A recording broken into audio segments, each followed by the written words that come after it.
안녕하세요. 인생극장 히든스토리입니다. 오늘도 함께 해주셔서 진심으로 감사합니다. 영상 시작 전에 구독과 좋아요, 알림 설정 부탁드리고요. 바로 오늘의 이야기 시작하겠습니다. 설 명절이 지났습니다. 며칠 동안 온 집안이 북적였죠. 자녀들의 목소리, 손주들의 웃음소리, 음식 냄새와 온기로 가득했던 그 시간들. 그런데 이제 그 자리가 비었습니다. 현관문이 닫히고 차 소리가 멀어지고 집안이 갑자기 너무 조용해졌습니다. 이 느낌 여러분도 느끼고 계시죠? 아무것도 달라진 게 없는데 뭔가 텅 빈 것 같은 그 기분. 오늘은 그 마음에 대해 함께 이야기 나눠보겠습니다. 명절이 끝난 뒤 찾아오는 이 허전함. 젊었을 때는 명절이 끝나도 할 일이 넘쳤습니다. 직장으로 돌아가고 아이들 챙기고 내일 일정이 빼곡했죠. 그런데 이제는 명절이 끝나면 갑자기 고요가 찾아옵니다.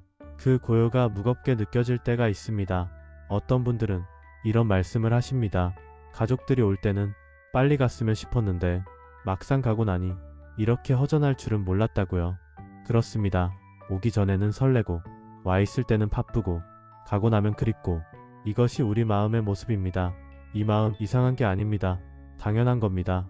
그리스의 철학자 에픽테토스는 이런 말을 남겼습니다. 우리를 괴롭히는 것은 사건 자체가 아니라 그 사건에 대한 우리의 생각이다. 에픽테토스는 노예 출신의 철학자였습니다. 자유도 선택도 없는 삶 속에서 그가 깨달은 것이 있었습니다.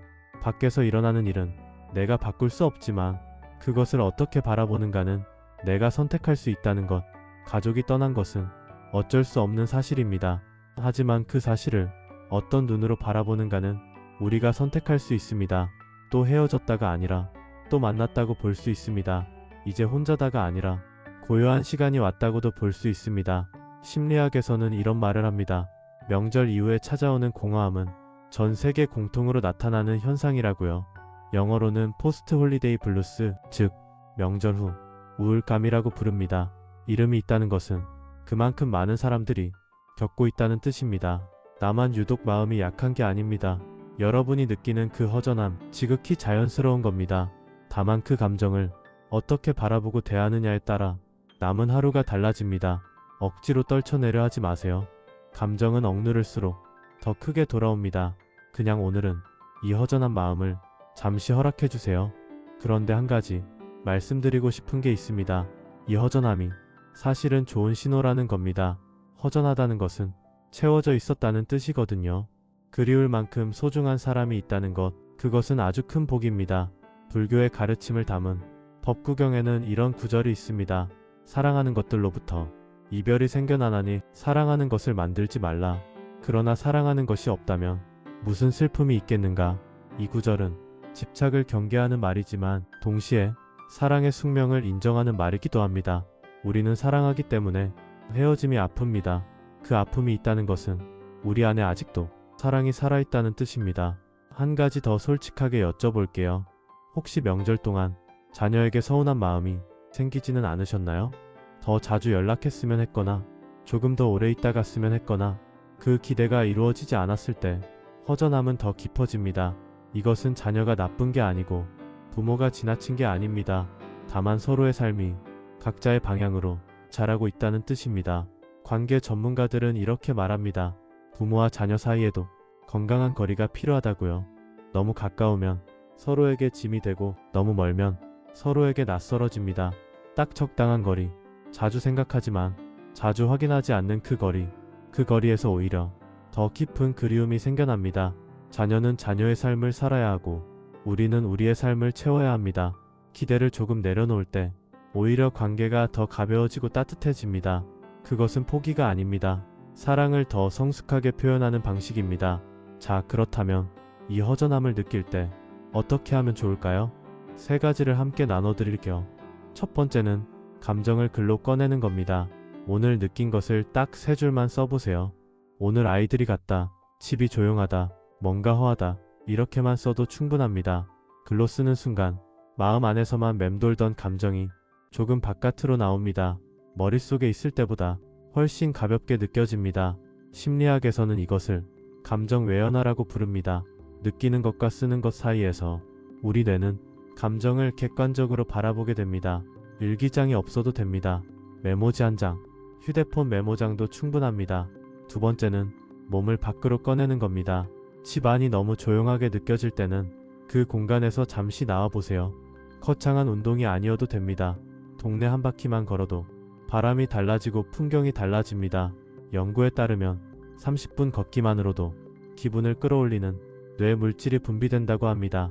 몸이 움직이면 마음도 조금씩 따라옵니다. 세 번째는 먼저 손 내미는 겁니다. 자녀에게 잘 들어갔냐 하는 짧은 문자 하나, 오래 연락 못했던 친구에게 설 잘 세웠어 하는 전화 한 통, 기다리는 것보다 먼저 움직이는 것이 허전함을 채우는 가장 빠른 방법입니다.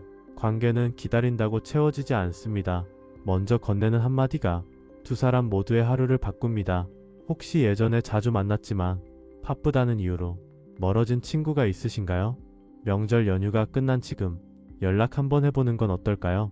오랜 친구의 목소리 하나가 허전한 집안을 따뜻하게 채워줄 수 있습니다. 로마의 철학자 세네카는 이런 말을 남겼습니다. 자기 자신에게로 물러나라. 그리고 할 수 있는 한 좋은 것들과 함께하는 시간을 보내라. 명절 동안은 사실 온통 남을 위한 시간이었습니다. 음식을 준비하고 자리를 챙기고 모두의 기분을 살피느라 나를 돌볼 틈이 없었죠. 이제 가족이 떠났으니 이 고요한 시간은 어쩌면 오랜만에 나에게 주어진 선물입니다. 하고 싶었던 책을 펼치거나 보고 싶었던 프로그램을 보거나 아무것도 하지 않고 그냥 쉬거나 이 시간이 나를 다시 채우는 시간이 됩니다. 가족이 있을 때는 나를 잊게 됩니다. 이 조용한 시간 속에서 잊고 있던 나를 다시 만나보세요. 내가 좋아하는 것이 무엇인지, 무엇을 할 때 작은 기쁨이 느껴지는지. 나이가 들수록 자신이 좋아하는 것을 잊고 사는 분들이 많습니다. 가족을 위해, 자녀를 위해 살다 보니 어느 순간 내가 뭘 원하는지 모르게 된 겁니다. 이 고요한 시간이 그것을 다시 찾는 출발점이 될 수 있습니다. 서두르지 않아도 됩니다. 오늘 딱 한 가지만 나를 위해 해보세요. 오늘 이야기를 정리해 볼게요. 명절이 끝난 후 찾아오는 허전함, 그것은 약함이 아닙니다. 사랑하기 때문에 느끼는 감정입니다. 에픽테토스의 말처럼 그 사건을 어떻게 바라보는가가 우리의 하루를 결정합니다. 법구경의 가르침처럼 사랑하기 때문에 아픈 것, 그것은 우리가 아직 살아있다는 증거입니다.